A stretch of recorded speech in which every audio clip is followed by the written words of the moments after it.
Hello, everybody, and welcome to the Immigration Real Talk. I'm your host, Anthony Ray, here on the Ray Law International channel. I want to thank you all for joining us. Good evening to all of those in the Americas, North America, South America, and Central America, and Canada, of course. Um, and also to good morning to all those in Asia and good early morning to all those people in Europe. Thank you for joining us. 皆さんおはようございます。日本は暑いかな？どうですか？どのくらい暑い日本に見えるのかどうか、コメントで教えてください。皆さん、レイロインターナショナル移民法弁護士のアンソニー・レイです。よろしくお願いいたします。Thank you everyone for joining. As always, we want to hear your comments about immigration experience. If you have questions, you're going to want to put those in the chat or in the comment section. We'll address those, so feel free. We do have several things that we're going to cover today, which I think are really exciting, and a couple new things which the USCIS put out today. So we're going to give people a few more minutes to join us. I know we are very punctual. We like to start on time. Part of that is culturally from my Japanese background, but also, it's just good, So while we get started, before we get started, excuse me, I just want to, and I put this in the description, you guys can check it out, but if you guys don't know or haven't heard, we've had another school shooting here in the United States. And unfortunately, 18 people lost their lives. Actually, 19, excuse me. I believe 18 were, elementary school children. So our prayers goes out to the Robb Elementary School and the families of the victims who lost their lives today, actually just this afternoon.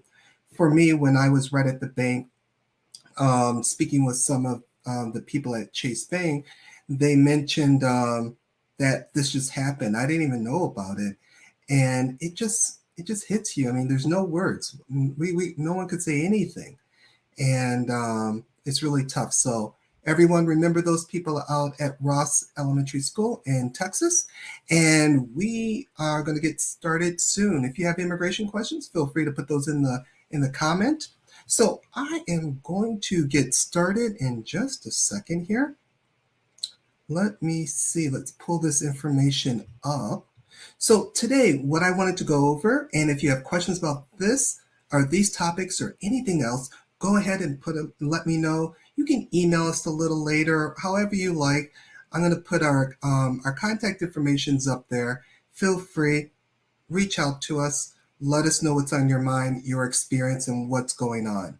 So the topics we're going to cover this evening in the next 25 minutes or so, it's going to be asylum for Afghanistan individuals and what's going on with those. We're going to touch on that a little bit. If you have questions, you can see, are things progressing? What are some of the problems and issues?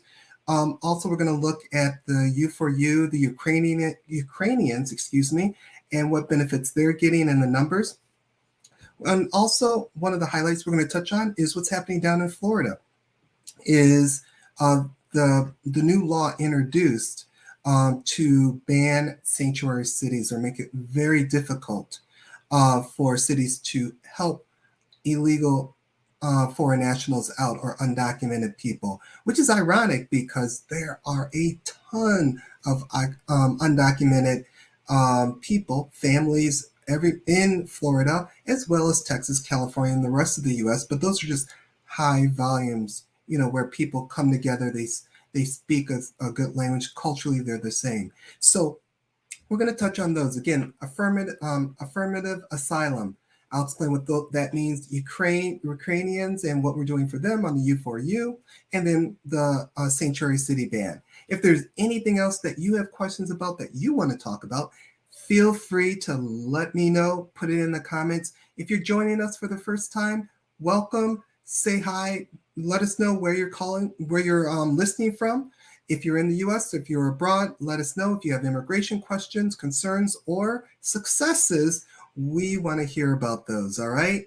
So we're going to dive first into the asylum, and I'm going to let's see if I can get this to work this evening. We're going to look at what was done here. Let me pull this up. All right, you guys can see that, I hope, right? Yep, I think so. Okay, let's go with this. Excellent. Yep. So what actually earlier this year there was an update on asylum for our for for people from Afghanistan and moving those quickly. So this was sort of an update on sort of the backlog. If you don't know already, there's a huge backlog on the immigration side. And so what they did is they put a form together saying, hey, this is what's going on with asylum. This is how we're processing.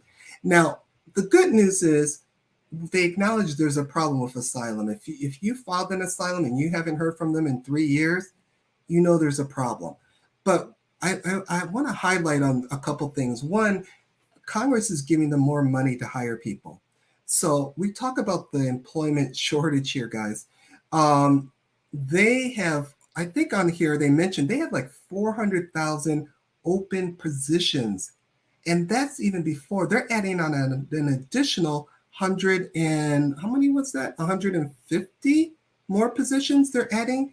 So if you're looking for a job, the USCIS Asylum Department office is looking for you. If you're a recent grad coming out of college and you don't know which direction you're going to, this is a government job. You get all the benefits, you get paid.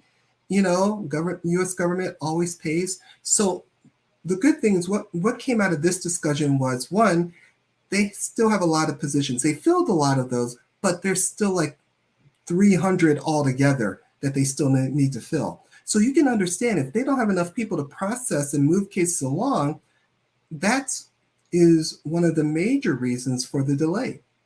Now, another thing that they talk about in here is even though they got more money to hire more people and to, improve the operations, the problem is that we're getting even more asylum cases. For example, from Ukraine, it talks in here about, I think it was about two additional 20,000 cases or whatever that people are filing. There's more cases, 20,000, and the problem is they're not even getting through those, let alone the cases that are already there. And one of the things I found out, you may find this really interesting. Hold on. Yeah, this is the part. This is, if you're wondering, how do they prioritize? Let's say, hey, you filed your asylum application, affirmative asylum application, 5 years ago.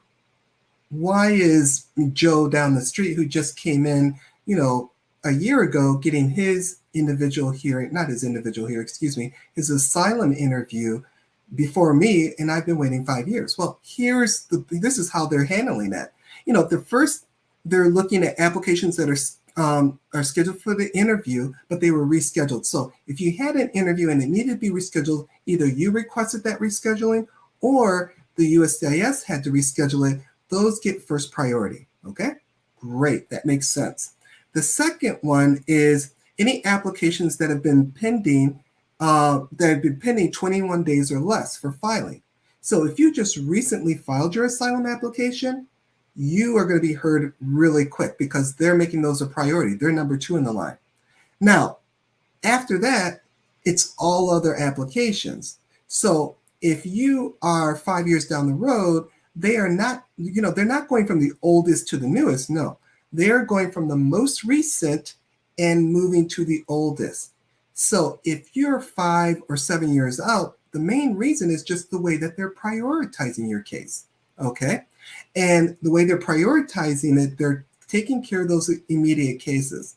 Now, this is good for some and bad for others. Bad because for some people, the country, the facts and everything are fresh now, but in 5 years, the country conditions, circumstances could drastically change. The law could change, who knows? But for others, it's good. Maybe they don't have a strong asylum case. Maybe they don't have all their facts. Maybe they need more information and they need more time. Well, that's going to help them out, but you're still stuck in limbo. It's difficult to travel in and out. So that's the order for asylum. So they talked about that.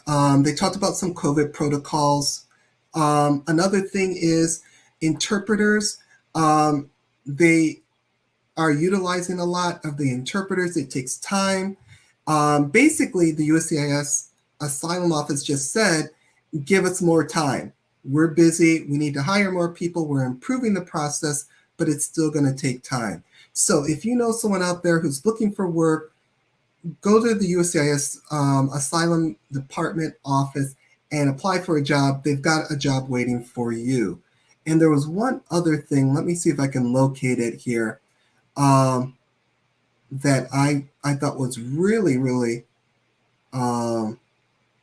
yeah, here it is, 460 vacancies. And that's not even including the additional 150 positions. So there's a lot of work out there, folks. The government is hiring. If you really do want to work, have a good job, and hopefully do something good. Hopefully you take the position seriously. You understand the seriousness of it. Now, just hiring all these people is not going to solve the problem overnight. All these people there's training programs in place. They've got to be trained and go through the process. So unfortunately, it's going to take more time, even if we increase the number of employees. So let me know what you guys think about asylum and in the US in the backlog. Are you an asylum seeker? When was your case filed? How long have you been waiting? Or maybe you know a friend who is applying for asylum and they're still waiting. And they're saying, why isn't my case moving forward? Now, there are ways or reasons to expedite, but they're very limited as well. And even those that are expedite, those are pulled out of line and put at the front, and that slows the process down again. So hopefully we'll see the USCIS hire more people, train them, and improve the efficiency, not just for the people who are, I don't know, I forgot how many, I forgot the number in here. I'm sure there's hundreds of thousands of people waiting, but in order to move those people quickly, and then also to take care of the new people coming in from Afghanistan and other countries, the need for asylum and refugees is not a one and done sort of thing. It takes time. I mean, the world's a pretty messed up place. The U.S. is not the U.S. is definitely not perfect, especially when you look at what happened down in Texas this afternoon. But it may be a lot more safer than the places that these individuals are coming from. All right, so that's asylum, really for are a lot of Afghans who are waiting to come in the United States, and the process is slow. This is something there, a lot of Afghanistanians, who are coming in, they've got to apply for asylum. And, this is a process they're going to have to live with for several years, it looks like. Now, what I also want to recommend, asylum is not a walk in the park. Just because you were a, victim of, maybe a crime or political asylum or something, there's a lot you have to prove to go through that. And you want to make sure that your attorney trains you properly so that you don't make any mistakes, because a simple mistake could cause your case to be denied. And then it's hard to overcome that.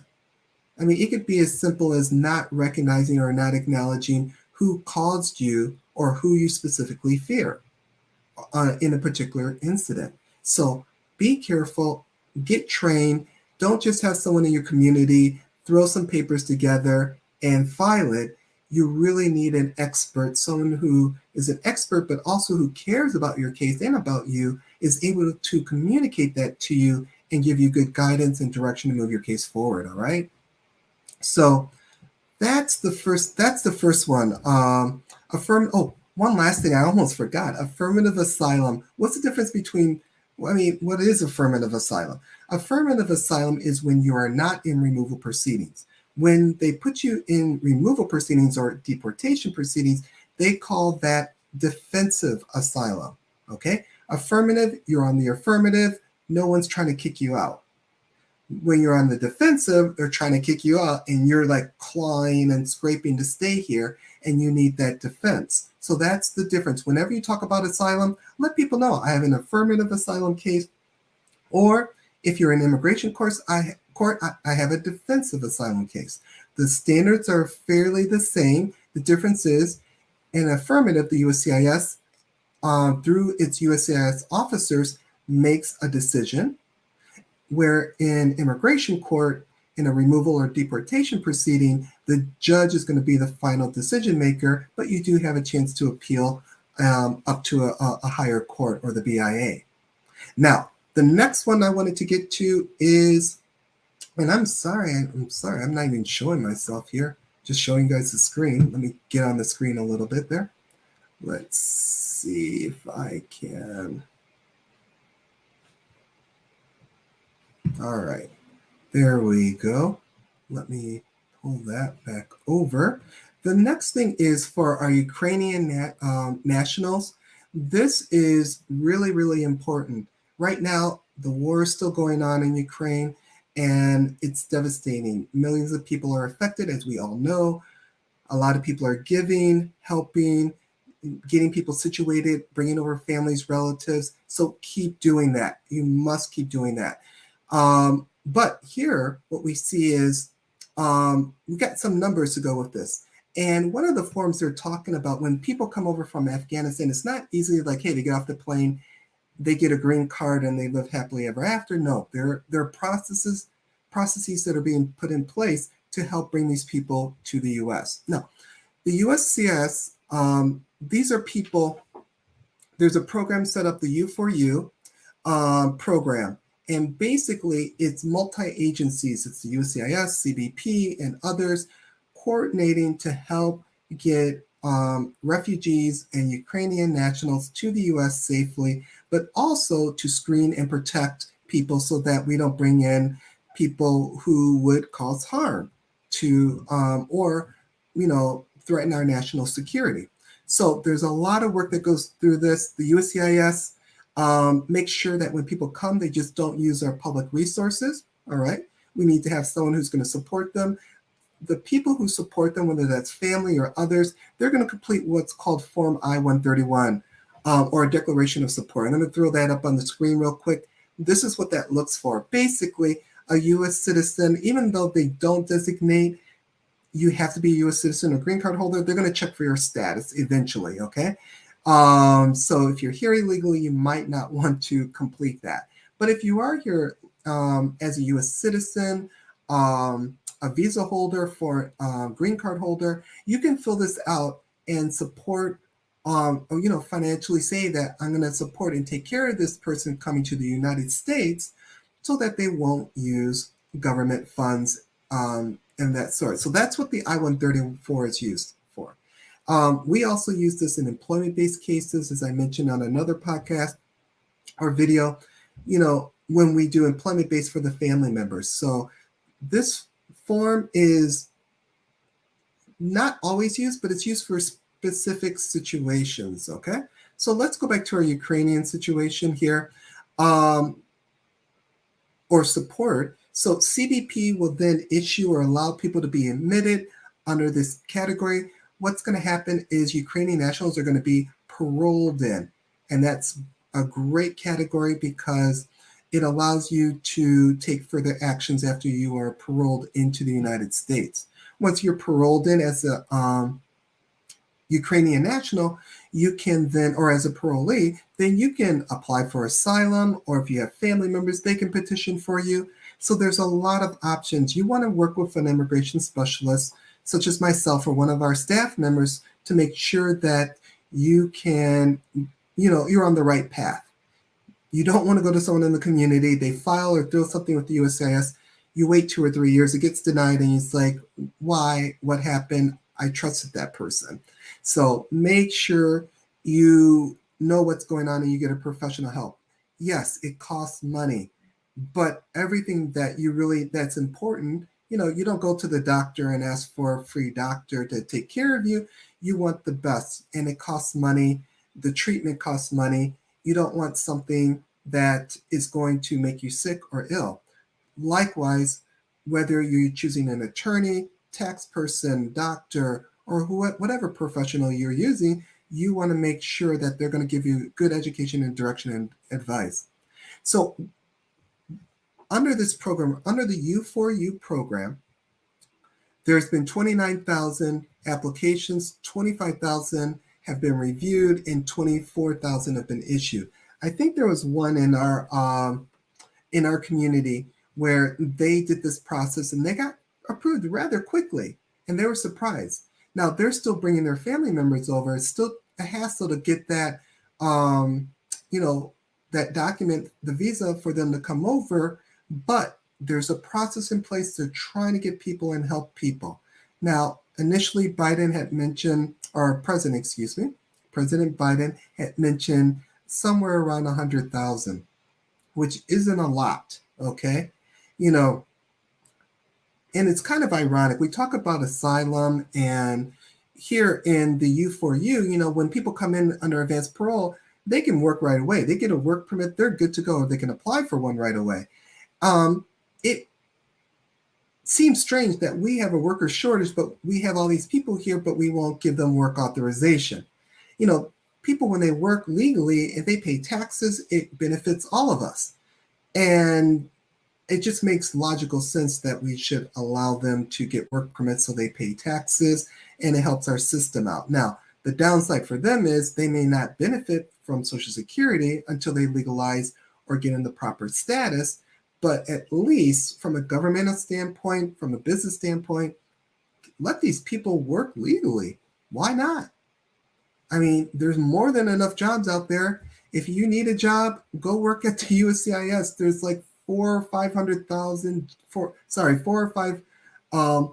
job openings available of all kinds. You don't just have to be a asylum officer. There's all kinds of jobs out there, guys. Many opportunities. So through this process on the U4, they're going to do the background check. There's online filing here. And the process is not overly complicated. However, if you need someone to guide you, get the guidance that you need. All right. Talk to a professional. All right, guys. Any questions out there about U4U? If you have Ukrainian friends, please pass this information along. Get it into the people. If they're skeptical or they don't know what's going on, please let them, put them in touch with someone who is going to care about them and take good care of them, please. All right. Finally, the last thing I wanted to bring up today is what's going on in Florida, guys. I don't know if this is passed. You can see my screen. I put the link of this article in the chat in our description, so you can check that out whenever you like. But Florida has introduced a new bill. That's Bill 1808. And what it does is it further restricts. I mean, there's already restrictions out there. And if you're not familiar with what a sanctuary city is, I did a video on it. I didn't put in the link, but just, look for sanctuary city immigration and Ray Law. It'll come up. But it's really, really good. So basically, certain cities will do two things. One, they'll actually help undocumented people. Not in a bad way, but, maybe open shelters, feed them, get them housing, make sure they're, move towards, get the proper medical, legal advice and help that they need. And then secondly, is the sanctuary cities do not cooperate with the federal government. All too often, the federal government dictates that the police or whoever has to work with them, but there's no funding set aside for this. So many police officers, not all, but many police officers or departments say, hey, we're trying to fight crime and work on these things, and you're asking us to do additional work, which we're not getting funding for. That's the first thing. So in this, what they're doing, there are additional things they're taking to make sure that Florida and no other cities can make that city a sanctuary city. You can't make it a way to protect foreign nationals, undocumented people. So it requires the local police to provide immigration status of all their detainees in the states. Okay? So now the police has got to go around and ask about immigration status and report that most likely to the state, and the state will probably pass it on to immigration. Secondly, jails have to participate in the federal immigration enforcement training program. Again, this is forcing the police in those departments to work with the government. And finally, local governments are prohibited from contacting transportation companies that transport people into the state of Florida. So, as you can imagine, a lot of illegal people cross the borders, southern border, and they find their ways to either family or work or wherever they're heading to. And some of the key places are, of course, Texas, California, and Florida. So what the governor is really trying to do is prevent this from happening. Okay. Is it good? Is it bad? What do you guys think? We want to hear from you, kind of get your insight. From an immigration standpoint, no, we don't like to see that. We would much rather see, constructive, good immigration reform that actually solves the problem, not just make it more difficult for people who are here illegally. I think the concept maybe that the governor is taking is, if we make it so unattractive, they won't come. Or if we make it a little bit more difficult, they won't come. And that's not going to work, right? It hasn't worked for 50, 60, 100 years. People are going to come to the US for a better opportunity when their home country doesn't provide that. Again, we talked about this a little bit earlier. If we spent the billions of dollars, $5 billion on making it attractive for people to stay in their home countries in Central America, Mexico, or other countries, there will be no need. It's comfortable. People move or make these life-changing acts or these moves because it's so uncomfortable. They can't live in those situations. So in order for Florida to make them unattractive, they would have to, equate themselves to the situation that they came from. And Florida is, I don't want to call it a paradise, but it's a beautiful place to live, work, and there's more than enough work. There's people who have fun, so it's really, really challenging. I don't think this is the easiest or the best way to proceed. However, this is what the state of Florida is heading towards. It's not too difficult to deal with. I think it doesn't really solve the problem, and I don't think it really tightens it. But of course, it's news, and they put it out there, so that's what they're going to. That's what they're going to show. So, what do you guys think? Should we should we encourage sanctuary cities? Should we ban them? What about Asylum? What about the U4U program for Ukrainians? If you have questions about these and others, please let us know. I want to thank you for joining us. Remember, we're trying to hit our 5,000 subscribers on our YouTube channel by the end of the month. We've got a few days left.